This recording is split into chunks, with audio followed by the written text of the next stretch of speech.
The concern I have, and something we're working on, is getting people who have vaccine hesitancy who don't want to get vaccinated. So we really need to do a lot of good outreach for that. Even before the coronavirus pandemic, the World Health Organization listed vaccine hesitancy as one of the top 10 threats to global health. Now that COVID vaccines are rolling out, health experts are worried not enough people will get them to get us to herd immunity. One piece of misinformation causing some concern that the vaccine will somehow lead to infertility. Spoiler alert, it's not true. But it's still a false claim that's been spreading on social media. So let's separate the science from the science fiction.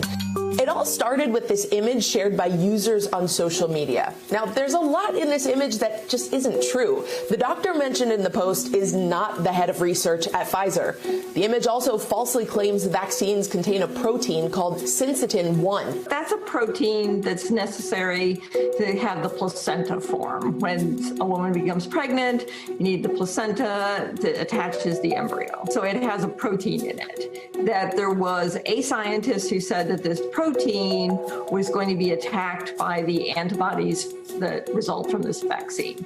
Dr. Jill Foster is a pediatric infectious disease physician with the University of Minnesota Medical School who studies vaccine hesitancy. She says even though the coronavirus spike protein and syncytin-1 share some features, they're actually very different. So the way I talk about this is you and I both have a phone number that has a 7 in it. So somebody can dial 7, they're not going to find us. We don't live in the same house, you know, and so we're not the same. So proteins are made up of different components, and both of the protein that is the spike protein and the protein that is this protein that forms the placenta have some similarities to them. But it would be like us both having 7 in our phone numbers. We also have hard data to point to the fact that coronavirus vaccines do not impact fertility. In trials for the Pfizer vaccine, patients were given pregnancy tests before taking part in the study. They couldn't take part if they were already pregnant, but 23 patients got pregnant during the trial, 11 in the placebo group and 12 in the vaccine group. A spokesperson for Pfizer telling the Associated Press, quote, "It has been incorrectly suggested that COVID-19 vaccines will cause infertility." But according to Dr. Foster, there's another easy way to debunk false claims about fertility. If you think harder about it, if you get coronavirus, you're going to make antibody to the coronavirus. Right? The same way that you're going to make antibody to the coronavirus from this vaccine. And yet we have not seen any decrease in fertility from people having coronavirus.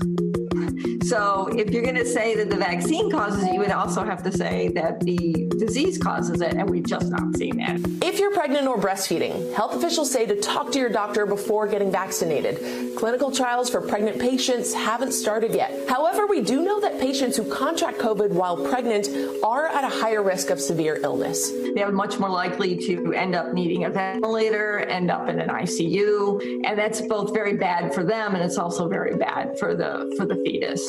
And so, there's, a lot of bad outcomes come from that. Women who are really, really sick, then the obstetricians often deliver the baby early, so they have a premature baby, and a baby that otherwise would have just gone to term and been, had a normal birth. What we do know, you can't get COVID-19 from these vaccines.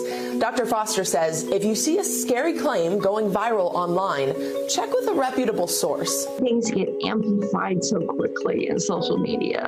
And unfortunately, it's the negative messages that get amplified so much more quickly. I mean, it's very easy to just make up some theory on something. It's very hard to then shoot that down. That's why we're here to help. Hey, NBC News viewers, thanks for checking out our YouTube channel. Subscribe by clicking on that button down here and click on any of the videos over here to watch the latest interviews, show highlights, and digital exclusives. Thanks for watching.